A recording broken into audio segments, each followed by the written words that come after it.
Hello दोस्तों, आशा करता हूँ आप सब ठीक होंगे। स्वागत है आपका अपने YouTube channel only selection point पर। चलिए देखते हैं घटना चक्र के अंतर्गत प्रतिदृष्टि करंट अफेयर्स के आर्थिक परिदृश्य को, जो होने वाली आगामी परीक्षाओं की दृष्टि से बहुत ही महत्वपूर्ण है। लेकिन सबसे पहले यदि चैनल पर नए हैं तो सब्सक्राइब कर लीजिए और बेल आइकन को दबा लीजिए, जिससे वीडियो के नोटिफिकेशन प्रॉपर आपके पास पहुँचते रहें। चलिए देखते हैं केंद्रीय बजट 2022-23। 1 फरवरी 2022 को संसद में वित्त मंत्री निर्मला सीतारमण द्वारा प्रस्तुत बजट अनुमान 2022-23 का आकार 39.45 लाख करोड़ रुपए है, जिसका अर्थ है कि सरकार द्वारा कुल 39.45 लाख करोड़ रुपए की प्राप्ति एवं इतनी ही राशि का व्यय किया जाएगा। कुल प्राप्तियों को यदि राजस्व और पूंजीगत प्राप्तियों में बांटा जाए तो कुल प्राप्तियों में 55.88% हिस्सा राजस्व प्राप्ति का है, जबकि 44.12% हिस्सा पूंजीगत प्राप्ति का है। और इसी तरह यदि व्यय को शामिल किया जाए तो कुल व्यय में 80.98% हिस्सा जो है वह राजस्व खाते पर व्यय किया जाएगा, जबकि मात्र 19.02% हिस्सा पूंजीगत खाते पर व्यय किया जाएगा। उपयुक्त आंकड़ों को देखकर एक बात तो स्पष्ट है कि भारत सरकार की न लौटाने योग्य प्राप्ति, जिसे आय भी माना जा सकता है, कुल बजट का 55.88% है, जबकि अनुत्पादक व्यय 80.98% है। ऐसे में भारत में घाटे की स्थिति तो स्वाभाविक है। सरकार के बजटीय घाटों पर भी प्रकाश डालें तो जैसे राजकोषीय घाटा जो है 2022-23 के बजट में 16.61 लाख करोड़ रुपए का राजकोषीय घाटा अनुमानित है, जो इस वर्ष की अनुमानित जीडीपी का 6.4%। याद रखिएगा, पूछ लेता है कभी कभी। 2022-23 हेतु अनुमानित भारत का राजकोषीय घाटा विगत पिछले वर्ष के संशोधित अनुमान 15.91 लाख करोड़ रुपए की तुलना में 70.11 हजार करोड़ रुपए अधिक है।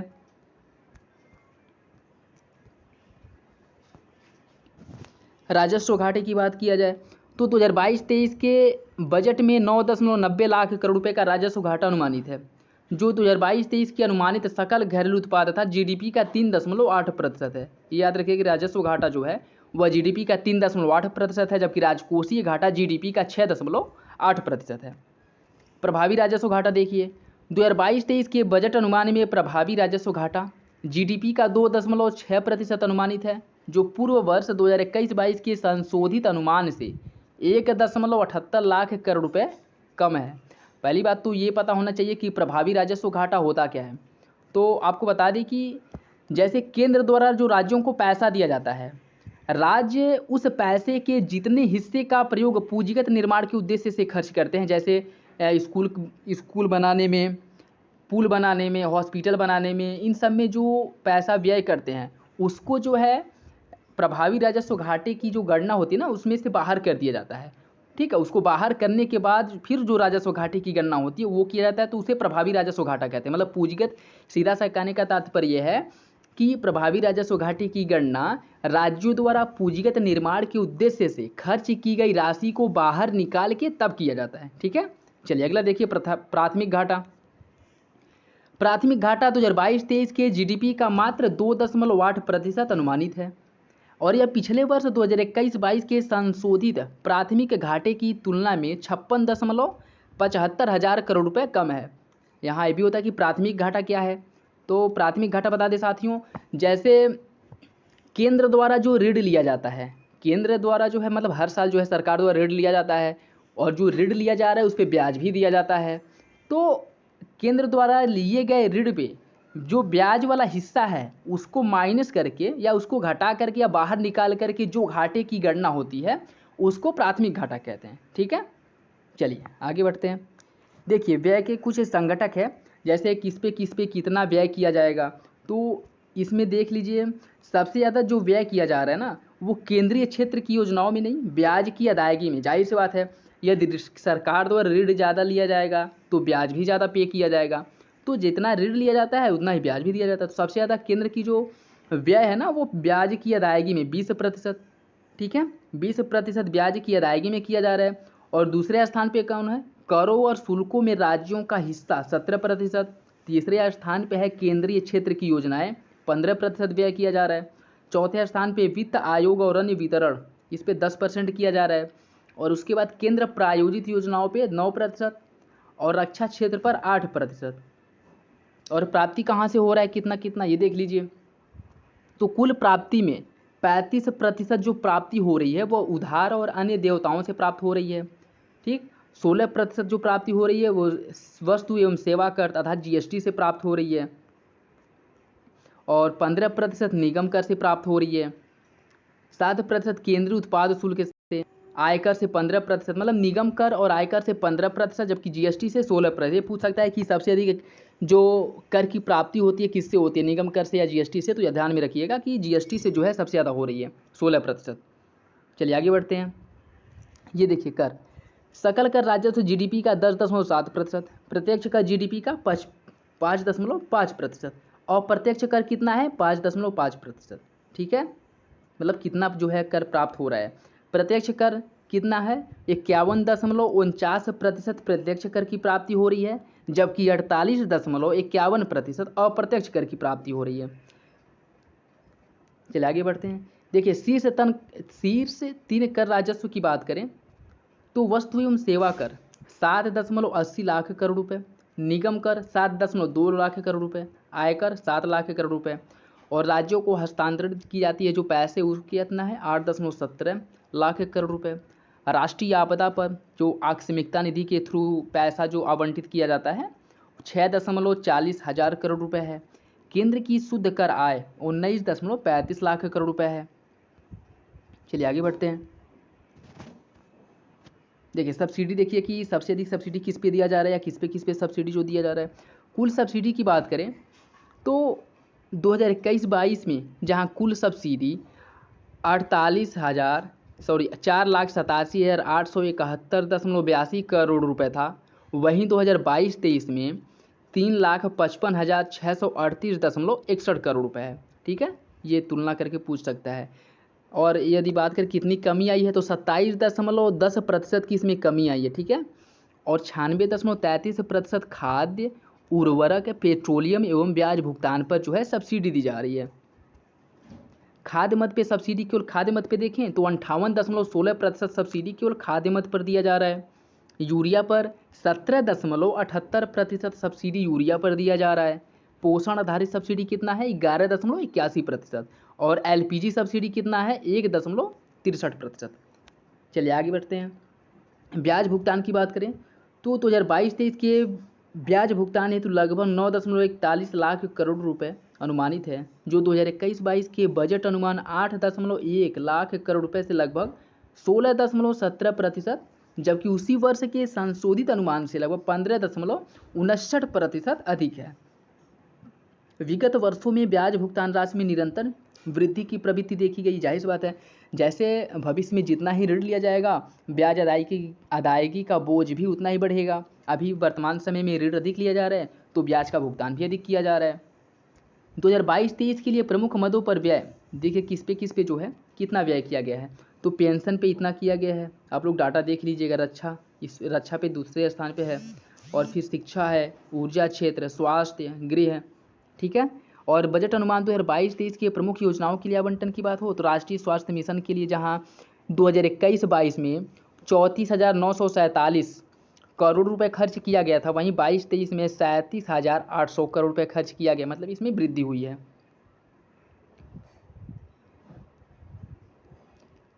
देखिए जल जीवन मिशन में जहां 2021-22 में 45,011 करोड़ रुपए खर्च किया गया था, वहीं 2022-23 में कितना 6,000 करोड़ रुपए खर्च किया गया है। राष्ट्रीय शिक्षा मिशन पे इस पे भी 39,553 करोड़ रुपए खर्च किया गया है। प्रधानमंत्री ग्राम राष्ट्रीय सड़क योजना पे 19,000 करोड़ रुपए खर्च किया गया है। पीएम किसान योजना पे 68,000 करोड़ रुपए, आत्मनिर्भर भारत रोजगार योजना पर 6,400 करोड़ रुपए, प्रधानमंत्री स्वास्थ्य सुरक्षा योजना पर 10,000 करोड़ रुपए खर्च किया गया है। बजट घोषणा 2022 थी। देखिए 1 फरवरी 2022 को प्रस्तुत बजट में भारत @75 से भारत @100 तक के काल अर्थात अगले 25 वर्षों में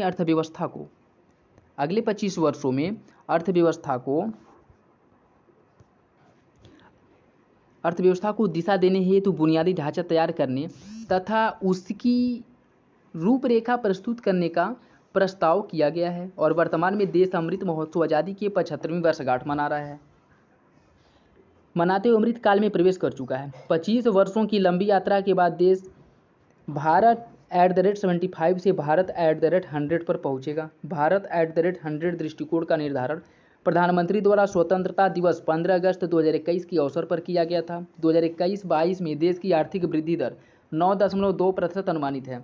अमृतकाल के लक्ष्यों की बात करें तो इसके भी कुछ लक्ष्य निर्धारित किए गए हैं, जैसे सूक्ष्म आर्थिक स्तर, समग्र समावेशी कल्याण पर बल देते हुए आर्थिक विकास, प्रौद्योगिकी जनित विकास, ऊर्जा संक्रमण ट्रांजेक्शन और जलवायु परक कार्य को प्रोत्साहन, निजी निवेश से प्रारंभ होकर बहुतायत सार्वजनिक पूंजी निवेश तक चलने वाला सदचक्र।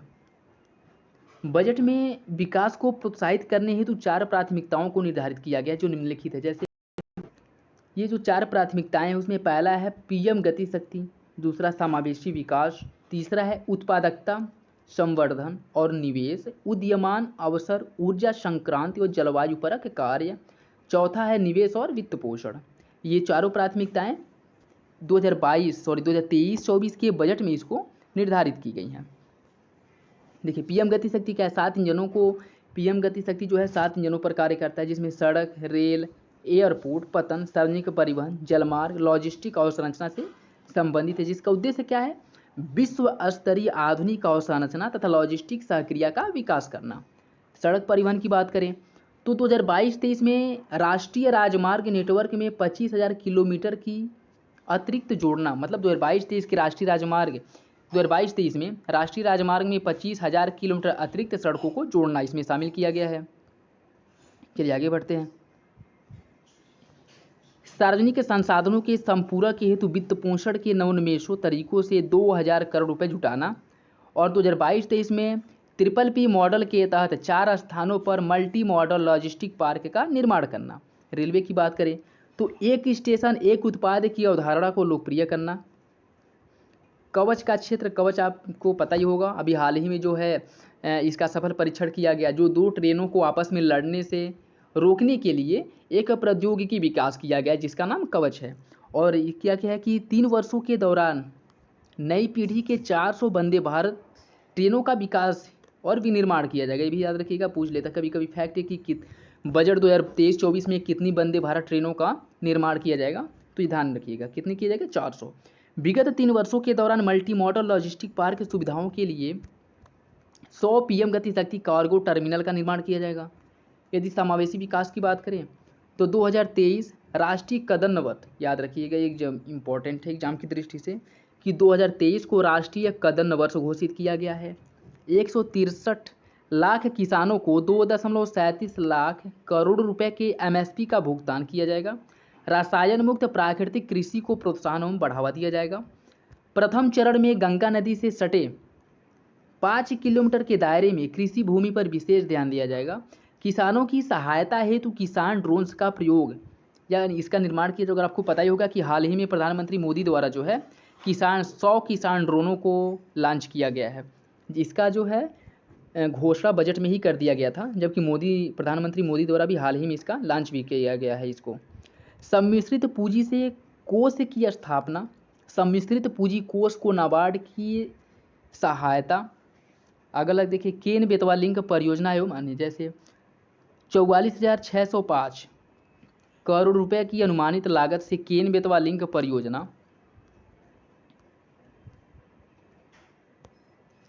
केन बेतवा लिंक परियोजना जिसके तहत लगभग 9.1 लाख हेक्टेयर कृषि भूमि की सिंचाई होगी। 103 मेगावाट हाइड्रो और 27 मेगावाट सौर ऊर्जा का उत्पादन होगा। 2021-22 में आवंटित संभावित अनुमान कितना था, 4300 करोड़ रुपए, जबकि 2022-23 का बजट अनुमान कितना है, 1400 करोड़ रुपए। आगे देखिए emergency credit line guarantee scheme, इसकी अवधि बढ़ा करके 23 मार्च 2023 तक करना है। गारंटी का दायरा 50,000 करोड़ रुपए से बढ़ा करके 5 लाख करोड़ रुपए तक किया जाएगा। Credit guarantee trust for micro and small enterprises का पुनरुद्धार, और इसके माध्यम से एमएसएमई को 2 लाख करोड़ रुपए का अतिरिक्त ऋण प्रदान किया जाएगा। Raising and accelerating MSME performance programme का क्रियान्वयन, जिसका नाम क्या है, शॉर्ट फॉर्म इसका रैंप है। ये भी पूछ सकता है कि ये किसके अंतर्गत कार्य करेगा, तो MSME मंत्रालय के अंतर्गत रैंप कार्यक्रम को लॉन्च किया गया है। और ये 5 वर्षों में 6,000 करोड़ रुपए का परिव्यय इस पे किया जाएगा, किस पे, रैंप कार्यक्रम पर। और रैंप कार्यक्रम का उद्देश्य क्या है, MSME क्षेत्र को बढ़ावा देना। गुणवत्ताप्रद शिक्षा एवं कौशल विकास, कौशल एवं आजीविका हेतु डिजिटल इकोसिस्टम का क्रियान्वयन, ड्रोन शक्ति की सुविधा प्रदान करने तथा ड्रोन एज ए सर्विस हेतु स्टार्टअप को प्रोत्साहन दिया जाएगा। 1 क्लास 1 टीवी चैनल कार्यक्रम का 1 क्लास 1 टीवी चैनल कार्यक्रम को 12 से बढ़ा करके 200 टीवी चैनल तक इसका विस्तार किया गया है। चलिए अगला देखिए, स्वास्थ्य की जब बात करें तो नेशनल डिजिटल हेल्थ इकोसिस्टम का क्रियान्वयन किया जाएगा। गुणवत्तापरक मानसिक स्वास्थ्य परामर्श एवं देखभाल हेतु नेशनल टेलीमेंटल हेल्थ प्रोग्राम का क्रियान्वयन किया जाएगा। एकीकृत ढांचा के तहत मिशन शक्ति, मिशन वात्सल्य तथा सक्षम आंगनवाड़ी एवं पोषण 2.0 का क्रियान्वयन होगा। 2022-23 में स्वास्थ्य सेवाओं हेतु बजटीय आवंटन की बात करें तो सक्षम के तहत 2,263 करोड़ रुपए का वो व्यय किया गया। पीएम पोषण के तहत 10,234 करोड़ रुपए, मिशन वात्सल्य के तहत 1,472 करोड़ रुपए, मिशन शक्ति के तहत 3,184 करोड़ रुपए ये 2022-23 के बजट में आवंटित किया गया था। मिशन समावेशी या समावेशी कल्याण क्या है, हर घर नल से जल, जिसमें 2022-23 में 3.8 करोड़ परिवारों को कवर करने का लक्ष्य रखा गया है। पीएम आवास योजना शहरी और ग्रामीण, इसमें दोनों के तहत शहरी और ग्रामीण के तहत 2022-23 में 80 लाख घरों के निर्माण कार्य को पूरा करने का लक्ष्य रखा गया है और इसके लिए 48,000 करोड़ रुपए का आवंटन किया गया है बजट 2022-23 में। पीएम डिवाइन, ये योजना पूछ सकता है, पीएम डिवाइन योजना क्या है, उत्तर पूर्वी जो राज्य हैं वहाँ पे अवसंरचनाओं या आधारभूत ढांचों का निर्माण करने का इसका प्रमुख उद्देश्य है और सामाजिक विकास के उद्देश्य से 2022-23 में इसकी घोषणा की गई थी और इसके लिए 1,500 करोड़ रुपए का आवंटन किया गया है। डिजिटल पेमेंट की बात करें तो अनुसूचित वाणिज्यिक बैंकों द्वारा 75 जिलों में 75 डिजिटल बैंकिंग यूनिट्स की स्थापना की जाएगी। ये सवाल जो है दिमाग में आ सकता है कि 75 जिलों में 75 डिजिटल बैंकिंग यूनिट्स ही क्यों स्थापित की जाएगी। तो इस साल भारत जो है अपनी आज़ादी का अमृत महोत्सव अर्थात 75 वर्ष पूरे होने के उपलक्ष्य में आज़ादी का अमृत महोत्सव मना रहा है और इसी उद्देश्य से 75 जिलों में 75 डिजिटल बैंकिंग यूनिट्स की स्थापना की जाएगी। ठीक है, चलिए आगे बढ़ते हैं। उत्पादकता संवर्धन एवं निवेश, उदीयमान अवसर, ऊर्जा परिवर्तन तथा जलवायु परक कार्य। उत्पादकता संवर्धन एवं निवेश या कारोबार सुगमता 2.0 का क्रियान्वयन किया जाएगा। राइट टू नो की जगह नीड टू नो के सिद्धांत का पालन किया जाएगा। विश्वास आधारित शासन, भू दस्तावेजों के IT आधारित प्रबंधन हेतु unique land parcel identification number 2022-23 में घरेलू उद्योग से रक्षा क्षेत्र हेतु 68% पूंजीगत क्रय, बजट 2021-22 में 58%। जीवन की सुगमता के दूसरे चरण का क्रियान्वयन की बात करें, विश्वास आधारित शासन 2022-23 में एम्बेडेड चिप के साथ ई-पासपोर्ट जारी किया जाना तय किया गया है। कार्बन तटस्थ अर्थव्यवस्था की दिशा में संक्रमण, उच्च प्रभावी मॉड्यूलों के विनिर्माण हेतु उत्पादन से जुड़ी प्रोत्साहन योजना और इसके लिए 19,500 करोड़ रुपये का आवंटन किया जाएगा। थर्मल पावर संयंत्रों में 5 से 7% बायोमास पैलेट को जलाने का प्रस्ताव 38 MMT कार्बन डाइऑक्साइड की कमी का अनुमान इससे लगाया गया है कि इससे जो है 38 MMT कार्बन डाइऑक्साइड की कमी होगी। निवेश के वित्त पोषण की बात करें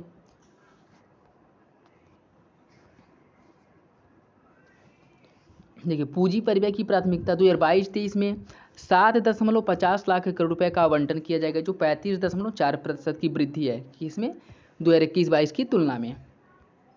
प्रभावी पूंजीगत व्यय 2022-23 में 10.68 लाख करोड़ रुपए का आवंटन किया जाएगा जो GDP का 4.1% है।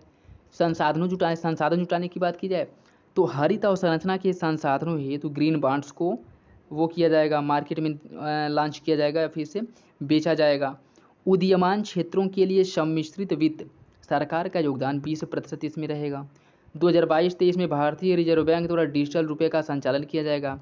राज्यों और अधिक वित्तीय गुंजाइश प्रदान करना। जैसे पूंजीगत निवेश हेतु राज्यों को वित्तीय सहायता योजना के तहत 2021-22 में बजट अनुमान में 1000 करोड़ रुपए का आवंटन किया गया था। वहीं 2021-22 के संशोधित अनुमान में यह बढ़ा करके 1500 करोड़ रुपए कर दिया गया।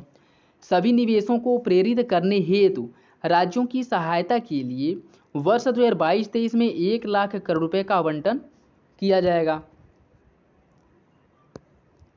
चलिए आगे बढ़ते हैं। 15वें वित्त आयोग की सिफारिश के अनुरूप 2022-23 में राज्यों की जीएसडीपी के 4% तक राजकोषीय घाटे की अनुमति, जिसमें 0.5% विद्युत क्षेत्र का सुधार संबंधित है। चलिए आगे बढ़ते हैं। कर प्रस्ताव की बात करें तो गलतियों को ठीक करने हेतु करदाताओं को 2 वर्ष के भीतर अद्यतन रिटर्न दायर करने की अनुमति दी जाएगी। राज्य सरकार के कर्मचारियों के एनपीएस खाते में कर्मचारियों की कर कटौती सीमा को 10% से बढ़ा करके 14% किया जाएगा। विकलांग व्यक्तियों के लिए कर में राहत और सहकारी समितियों के लिए 18.5% की वैकल्पिक न्यूनतम कर अर्थात मैट दर को 15% कर दिया गया। जो मिनिमम अल्टरनेट टैक्स लगता था मैट, उसको कम करके 18.5% से 15% कर दिया गया। ठीक है, चलिए आगे देखते हैं। सहकारी समितियों जिनकी आय 1 से 10 करोड़ रुपए तक है, वर्तमान अधिभार दर 12% में कमी करते हुए 7% कर दिया गया है। मतलब सहकारी समितियों की जिनकी आय 1 से 10 करोड़ रुपए तक है, उस पर जो अधिभार लगता था वो 12% लगता था, जिसको कम करके 7% कर दिया गया है। आगे देखिए, कर संबंधित प्रोत्साहन देने के लिए शामिल करने की अवधि मार्च के अंत तक 2022 में वृद्धि और मार्च के अंत 2023 तक ये रहेगी। मतलब मार्च 2022 से 2023 तक रहेगी। आभासी परिसंपत्ति के अंतरण से होने वाले मतलब वर्चुअल करेंसी के लेन देन पर होने वाले लाभ पर 30% का टैक्स लगेगा। नव निर्गमित विनिर्माण कंपनियों को धारा 115 बीए के तहत विनिर्माण या उत्पादन के प्रारंभ करने की अंतिम तिथि मार्च 2023 में वृद्धि करते हुए 2024 इसको कर दिया गया है। चलिए अगला प्रश्न देखिए। एओपी पर अधिभार 37% की सीमा में कमी करते हुए इसको 15% कर दिया गया है। आय या लाभ पर लगने वाले किसी भी सरचार्ज या उपकर को व्यापारिक व्यय न मानना। हस्तांतरण से उत्पन्न दीर्घावधि का पूंजी अभिलाभ पर अधिभार की उच्चतम सीमा 15% निर्धारित की गई है। राष्ट्रीय पूंजीगत वस्तु नीति 2016 का उद्देश्य 2025 तक पूंजीगत वस्तुओं का उत्पादन दोगुना करना है। पूंजीगत वस्तुओं और परियोजना आयातों में रियायती दरों को धीरे धीरे समाप्त करना और 7.5% की आसान टैरिफ दर लागू करना। रत्न एवं आभूषण क्षेत्र के प्रोत्साहन हेतु काटे एवं तराशे गए हीरे एवं रत्न पत्थरों पर सीमा शुल्क 5%, छातों पर शुल्क वृद्धि करते हुए 20% करना और अनब्लेंडेड ईंधन पर 1 अक्टूबर 2022 से 2 रुपये प्रति लीटर अतिरिक्त विभेदक उत्पाद शुल्क का क्रियान्वयन करना। चलिए आर्थिक समीक्षा देखते हैं। 2021-22 वित्तीय वर्ष 2021-22 की आर्थिक समीक्षा को केंद्रीय वित्त मंत्री निर्मला सीतारमण द्वारा 31 जनवरी 2022 को संसद में प्रस्तुत किया गया। प्रस्तुत आर्थिक समीक्षा का मूल विषय क्या है? अत्यधिक अनिश्चितता। इस स्थिति में नीति निर्माण के लिए कला और विज्ञान तथा इसकी केंद्रीय विषय वस्तु है चुस्त दुरुस्त त्वरित दृष्टिकोण। यह आर्थिक समीक्षा हाल के वर्षों में 2 खंडों में सिमट कर एक खंड में हो गया तथा आंकड़ों को दर्शाने वाले तालिकाओं को एक अलग खंड में रखा गया है। आर्थिक समीक्षा 2021-22 के अनुसार 2020-21 में भारतीय अर्थव्यवस्था की वृद्धि दर में 7.3% का संकुचन रहा। किसमें? 20-21 में। जबकि 21-22 में यह 9.2% की मतलब वृद्धि की अनुमानित है फर्स्ट एनुअल में। और 2022-23 के लिए भारतीय अर्थव्यवस्था की वृद्धि दर 8 से 8.5% रहने का अनुमान लगाया गया है, जो विश्व बैंक और एशियाई विकास बैंक द्वारा भारतीय अर्थव्यवस्था की वृद्धि दर हेतु अनुमानित आंकड़ों। जैसे विश्व बैंक द्वारा कहा गया है कि भारतीय अर्थव्यवस्था की वृद्धि दर 8.7% रहेगी, जबकि एशियाई विकास बैंक द्वारा कहा गया है कि 7.5% रहेगी। जनवरी 2022 में जारी IMF की विश्व आर्थिक आउटलुक 2022 के अनुसार 2021-22 एवं 22-23 के लिए भारत की वास्तविक GDP के 9% की दर से तथा 23-24 में 7.1% की दर से वृद्धि का अनुमान लगाया गया है। यह आंकड़ा भारत को इन 3 वर्षों में वैश्विक स्तर पर सबसे तेजी से बढ़ती अर्थव्यवस्था के रूप में पेश करता है। वित्त वर्ष 2021 में कृषि की वृद्धि दर 3.6% दर्ज की गई थी, जबकि 21-22 में 3.9% अनुमानित है। वित्त वर्ष 21-22 के दौरान उद्योग और सेवा क्षेत्र में क्रमशः उद्योग क्षेत्र में 11.8 और सेवा क्षेत्र में 8.2% की वृद्धि अनुमानित है, जबकि 20-21 में यह वृद्धि दर कितनी थी? उद्योग क्षेत्र में -7.7% की वृद्धि हुई और सेवा क्षेत्र में -8.4% की।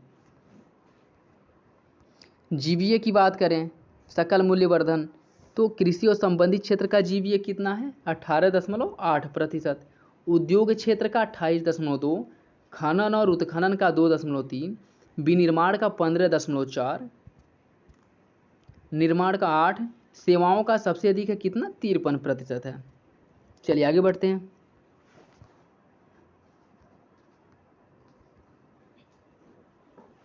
देखिए, प्रति व्यक्ति निवल राष्ट्रीय आय की बात करें तो वर्तमान कीमतों पर कितना है?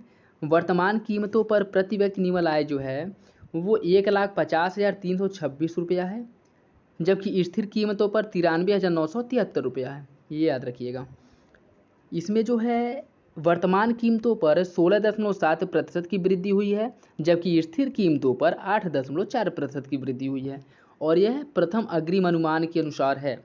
सकल घरेलू बचत की बात करें तो जीडीपी के प्रतिशत के रूप में वर्तमान बाजार कीमतों पर घरेलू क्षेत्र में 19.3%, निजी निगम क्षेत्र में 10.6, और आपके घरेलू आगे देखिए, प्रमुख फसलों के शीर्ष 3 उत्पादक राज्यों एवं उत्पादन की बात की तो चावल उत्पादन में पश्चिम बंगाल पहले स्थान पे है, उत्तर प्रदेश दूसरे स्थान पे है। गेहूं उत्पादन में उत्तर प्रदेश पहले, मध्य प्रदेश दूसरे और पंजाब तीसरे स्थान पे है। मक्का उत्पादन में कर्नाटक पहले स्थान पे है, मध्य प्रदेश दूसरे और महाराष्ट्र तीसरे स्थान पे है। कुल मोटे अनाजों के उत्पादन में राजस्थान पहले स्थान पे है, कर्नाटक दूसरे और महाराष्ट्र तीसरे स्थान पे है। देखिए, अरहर तूर के उत्पादन में महाराष्ट्र पहले स्थान पे है, कर्नाटक दूसरे स्थान पे है और तेलंगाना तीसरे स्थान पे है। कुल दालों के उत्पादन में मध्य प्रदेश पहले स्थान पे है, राजस्थान दूसरे और महाराष्ट्र तीसरे। चना उत्पादन में मध्य प्रदेश पहले, महाराष्ट्र दूसरे और राजस्थान तीसरे स्थान पे है। और यदि कुल खाद्यान्नों की बात करें तो उत्तर प्रदेश पहले स्थान पे है, मध्य प्रदेश दूसरे और पंजाब तीसरे स्थान पे। मूंगफली की बात करें, गुजरात पहले, राजस्थान दूसरे और तमिलनाडु तीसरे स्थान पे है। रेपसीड सरसों की बात करें तो राजस्थान पहले स्थान पे है, मध्य प्रदेश दूसरे और हरियाणा तीसरे स्थान पे है। सोयाबीन की बात करें तो महाराष्ट्र पहले, मध्य प्रदेश दूसरे, राजस्थान तीसरे। तिलहन की बात करें, राजस्थान पहले, महाराष्ट्र दूसरे और मध्य प्रदेश तीसरे स्थान पे है। गन्ना उत्पादन में उत्तर प्रदेश पहले, महाराष्ट्र दूसरे और कर्नाटक तीसरे स्थान पे है। कपास की बात करें तो कपास उत्पादन में महाराष्ट्र पहले, गुजरात दूसरे और तेलंगाना पहले स्थान पे है, तीसरे स्थान पे है। और कपास ये बात करें तो कपास 170 किलो एक गांठ के बराबर होता है, ठीक है। तो ये जो कपास दिया है ना 9.59, ये 9.5 मिलियन टन जो है ना वो गांठ है, और एक गांठ में 170 किलोग्राम होता है। चलिए आगे बढ़ते हैं। शीर्ष आयात की वस्तुओं की बात करें तो पेट्रोलियम क्रूड पहले स्थान पे है,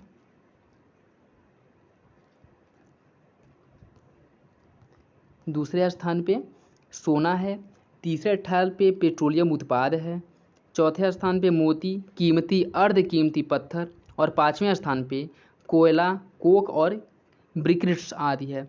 आयात की दृष्टिकोण से शीर्ष 5 वस्तुओं की बात करें या देशों की बात करें कि किस देश से भारत का सबसे अधिक आयात होता है तो चाइना पहले स्थान पे है, दूसरे स्थान पे यूएई संयुक्त अरब अमीरात है, तीसरे स्थान पे अमेरिका है और चौथे स्थान पे सऊदी अरब है। शीर्ष निर्यात गंतव्यों की बात करें तो भारत का सबसे अधिक निर्यात अमेरिका को होता है, दूसरे स्थान पे संयुक्त अरब अमीरात है, तीसरे स्थान पे चाइना है, चौथे स्थान पे बांग्लादेश है और पाँचवें स्थान पे हांगकांग है।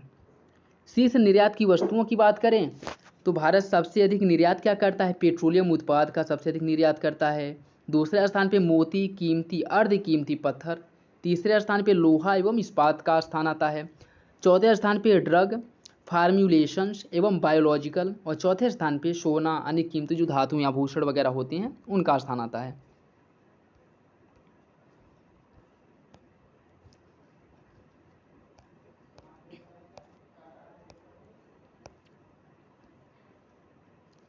चलिए आगे बढ़ते हैं। पीएम गति शक्ति, ये देखिए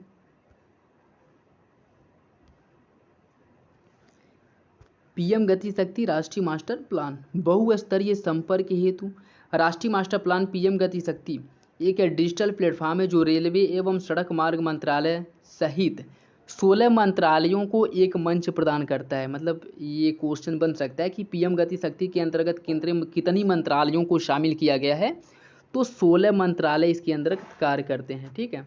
और पीएम गति शक्ति को भास्कराचार्य राष्ट्रीय अंतरिक्ष अनुप्रयोग और भू सूचना विज्ञान संस्थान द्वारा विकसित इसरो इमेजरी के साथ विभिन्न प्रौद्योगिकियों से भी जोड़ा जाएगा। पीएम गति शक्ति राष्ट्रीय मास्टर प्लान की बात करें तो इसकी जो शुरुआत है वह 13 अक्टूबर 2021 को की गई थी और मंजूरी 21 अक्टूबर 2021 को मिली। इसकी घोषणा जो है 75वें स्वतंत्रता दिवस 15 अगस्त 2021 को किया गया था। जिस पर कुल व्यय 100 लाख करोड़ रुपए किया जाएगा और किस पे केंद्र देश के नागरिकों, उद्योगों, विनिर्माताओं, किसानों तथा गाँवों पर यह मुख्य फोकस इसका रहेगा। पीएम गति शक्ति राष्ट्रीय मास्टर प्लान की शुरुआत एवं क्रियान्वयन तथा निगरानी एवं समर्थन तंत्र हेतु संस्थागत ढांचे की त्रिस्तरीय प्रणाली अपनाई गई है जो निम्न है, जैसे सचिवों का अधिकार प्राप्त समूह, नेटवर्क योजना समूह, तकनीकी सहायता समूह। ठीक है। चलिए अगला देखते हैं। नवीन एवं नवीकरणीय ऊर्जा क्षेत्र की क्षमता जो वर्तमान में 87.7 गीगावाट है, इसको बढ़ा करके 2024-25 तक 225 गीगावाट करने का लक्ष्य रखा गया। ठीक है। और 2024-25 तक देश की बिजली उत्पादन क्षमता का 50% नवीकरणीय ऊर्जा स्रोतों से पूरा किया जाएगा। ठीक है। कब तक? 2024-25 तक। पावर ट्रांसमिशन नेटवर्क का उन्नीकरण करते हुए वर्तमान के लगभग 4.25 लाख सर्किट किलोमीटर से 2024-25 तक लगभग 4.54 लाख सर्किट किलोमीटर का निर्माण किया जाएगा। पेट्रोलियम और प्राकृतिक गैस क्षेत्र में उद्योगों के लिए प्रमुख मांग एवं आपूर्ति केंद्रों को जोड़ने के लिए 17,000 किलोमीटर लंबी ट्रक पाइपलाइन बढ़ा करके 2024-25 तक इसकी कुल लंबाई 34,500 किलोमीटर करने का लक्ष्य रखा गया है। 2027 तक सभी राज्यों को ट्रक प्राकृतिक गैस पाइपलाइन के नेटवर्क से जोड़ा जाएगा। राष्ट्रीय मास्टर प्लान पीएम गति शक्ति के 6 स्तंभ हैं, जिसमें पहला है व्यापकता, दूसरा है प्राथमिकता, तीसरा अधिकतम उपयोग, चौथा सामंजस्यीकरण, पांचवा विश्लेषणात्मक और पांचवा गतिशीलता। पहला व्यापकता, दूसरा प्राथमिकता, तीसरा अधिकतम उपयोग, चौथा सामंजस्यीकरण, पांचवा विश्लेषणात्मक और छठा गतिशीलता। चलिए अगला देखिए। राष्ट्रीय मुद्रीकरण पाइपलाइन 23 अगस्त 2021 को केंद्रीय वित्त और कॉर्पोरेट कार्य मंत्री निर्मला सीतारमण द्वारा राष्ट्रीय मुद्रीकरण पाइपलाइन का शुभारंभ किया गया, जो केंद्रीय मंत्रालय और सार्वजनिक क्षेत्र के उपक्रमों की परिसंपत्तियों के मुद्रीकरण की पाइपलाइन है। यह पाइपलाइन नीति आयोग द्वारा अवसंरचना से संबंधित मंत्रालयों के परामर्श से विकसित किया गया है, जो केंद्रीय बजट 2021-22 हेतु परिसंपत्ति मुद्रीकरण से जुड़े अधिदेश पर आधारित है। राष्ट्रीय मुद्रीकरण पाइपलाइन के तहत वित्तीय वर्ष 2022 से लेकर के वित्तीय वर्ष 2025 तक की 4 साल की अवधि में केंद्र सरकार की मुख्य परिसंपत्तियों के माध्यम से कुल 6 लाख करोड़ रुपए की मुद्रीकरण क्षमता का अनुमान लगाया गया है। यह अनुमानित मूल्य केंद्र द्वारा राष्ट्रीय अवसंरचना पाइपलाइन के अंतर्गत प्रस्तावित परिव्यय जो 43 लाख करोड़ रुपए का लगभग 14% है, जिसमें 12 से ज़्यादा संबंधित मंत्रालय और 20 से ज़्यादा संपत्ति श्रेणियां शामिल हैं। मूल्यों के आधार पर वार्षिक चरण के संदर्भ में 0.88 लाख करोड़ रुपए की अनुमानित मूल्य वाली 15% संपत्तियों को वित्त वर्ष 21-22 में जारी करने की कल्पना की गई है। अनुमानित मूल्य के अनुसार कुल पाइपलाइन मूल्य में शीर्ष 5 क्षेत्रों की हिस्सेदारी निम्न है। जैसे पहले सबसे अधिक हिस्सेदारी यदि बात किया जाए तो सड़क की है 27%, दूसरे स्थान पे रेलवे की हिस्सेदारी है 25, तीसरे स्थान पे बिजली की हिस्सेदारी 15, चौथे स्थान पे तेल और गैस पाइपलाइन 8 और 5वें स्थान पे दूरसंचार है जिसकी हिस्सेदारी 6% है।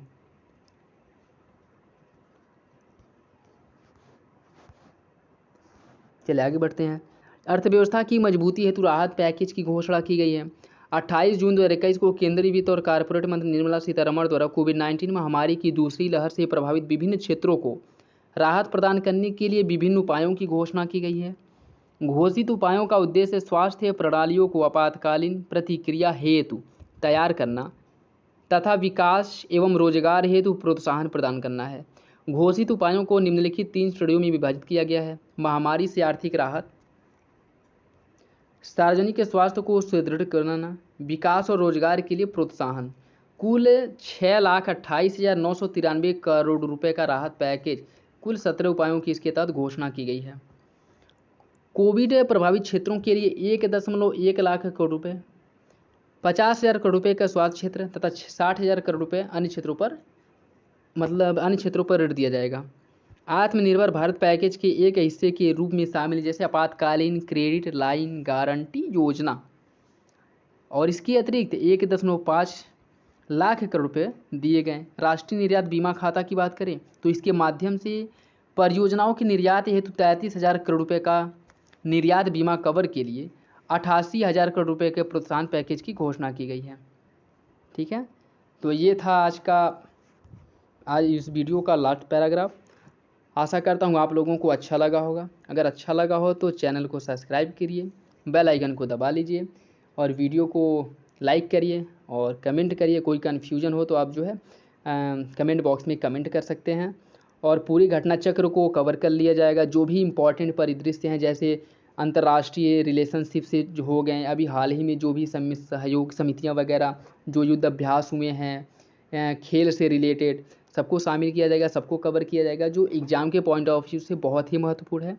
बस आप लोग एग्ज़ाम से पहले एक दो बार अगर आप देख लेते हैं तो एग्ज़ाम में अवश्य रूप से जो है इससे लाभ मिलेगा।